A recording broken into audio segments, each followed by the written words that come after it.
സമ്മാനമായിട്ട് അടിക്കാൻ പറ്റൂ. പക്ഷെ ഇതാ നമ്മുടെ കൊല്ലം ബീച്ചിലെ ഈ മണൽ ശില്പിയുടെ ഈ വേദിയിൽ വന്നു കഴിഞ്ഞാൽ നിങ്ങൾക്ക് ആർക്കയിലേക്ക് പർച്ചേസിന് പോകാനുള്ള ഒരു അവസരം ഞങ്ങൾ ഒരുക്കും.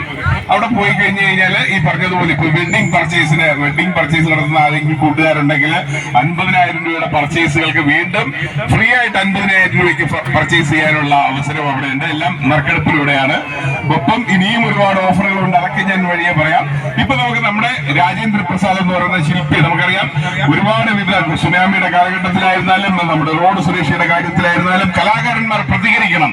അത് ഏത് അദ്ദേഹത്തിന്റെ മീഡിയത്തിലൂടെ ആയിരുന്നാലും അദ്ദേഹം സ്വന്തം മണൽ ശില്പങ്ങളിലൂടെ വളരെ ചിന്തോത്മകമായ ശില്പങ്ങൾ തീർക്കുന്ന ശില്പിയാണ്. അദ്ദേഹം സൗജന്യ ശില്പശാല ഇവിടെ നടത്തുന്നുണ്ട്. അതിൽ പങ്കെടുക്കാനായിട്ട് കുറച്ച് കൂട്ടുകാരെ ഞങ്ങൾ ക്ഷണിക്കുകയാണ്. കൊച്ചു കൂട്ടുകാർക്ക് മുന്നോട്ട് കടന്നു വരാം. പ്രത്യേകിച്ച് ഒന്നും നോക്കാനില്ല. നമുക്കറിയാം സ്റ്റേജ് ഫിയർ എന്നൊരു സംഭവമുണ്ട്. അതുകൊണ്ടാണ് പലയിടത്തും നമ്മൾ മുന്നോട്ട് കടന്നു വരാതിരുന്നത്. പേടിക്കണ്ട, കുറച്ചു നേരത്തെ ഞാൻ അവിടെ പതുങ്ങി വിളിച്ചു നിൽക്കുകയായിരുന്നു. മൈക്ക് കൈ കിട്ടിയപ്പോഴേക്കും ചാടി ഇവിടെ വന്ന് നിൽക്കുകയാണ്. ഇതുപോലെയാണ് നമ്മൾ അടുത്ത് വന്നു കഴിഞ്ഞാൽ പിന്നെ നമ്മളെ പിടിച്ചാൽ കിട്ടത്തില്ല. അതുകൊണ്ട് ഞാൻ കൂട്ടുകാരെ ഇങ്ങനെ നനച്ചു നിൽക്കുന്ന കൂട്ടുകാർ കുറച്ച് കഴിയുമ്പോൾ നിങ്ങൾ ആലോചിച്ച് നോക്കും, നിങ്ങൾ തന്നെ ഇവിടെ വന്നിട്ട് ബാക്കിയുള്ള ഒരു കൂട്ടുകാരെ ഇങ്ങോട്ട് വരും വിളിക്കാൻ തുടങ്ങും. ഇവിടെ നിൽക്കുന്ന ഈ 3 കൂട്ടുകാരെ പറഞ്ഞു വിടാവോ?